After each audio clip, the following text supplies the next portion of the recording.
Welcome. So what I want to talk about first is I have a very good friend, and he was riding his bike and got hit.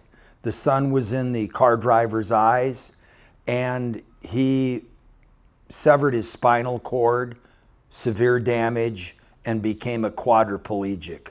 The seventh cervical vertebrae was the height at which there was damage. Some use of the arms, no use from the torso down into the legs. Now, why is that important in what we're talking about? With a person, the heart moves blood, but not well enough. We need the assistance of the muscles to do large rhythmic activity. He's lost that ability.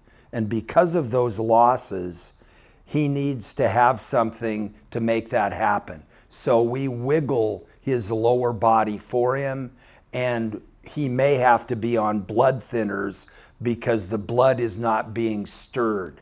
So at rest, 85% of your blood sits in your brain, organs of rib cage, and stomach. That's when you're at rest or inactive.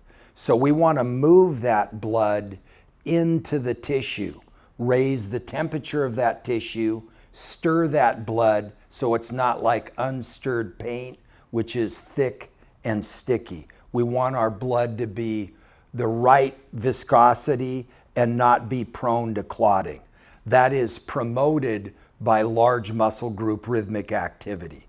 Where blood flows, tissue grows. Heart is inadequate to move blood, so if you're in the hospital and are non-ambulatory, a device will be placed on your foot, and that device will contract your foot in order to circulate blood so that you don't develop a clot. That's how important regular rhythmic motion is.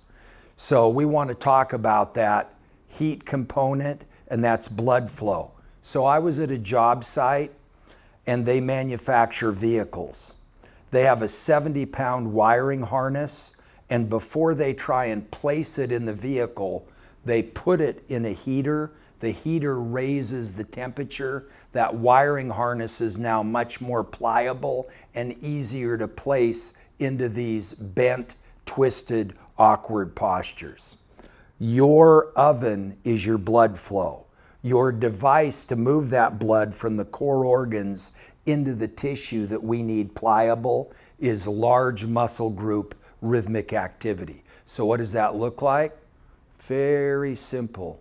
And then shoulder shrugs, and then biceps curls, and then bench press, and then incline press, all designed to stimulate blood flow into the tissue.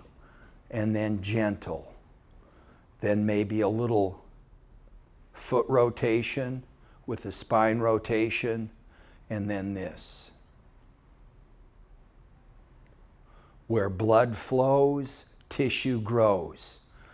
Do not underestimate the power of rhythmic movement, elevating heart rate, dilating blood vessels. They get bigger.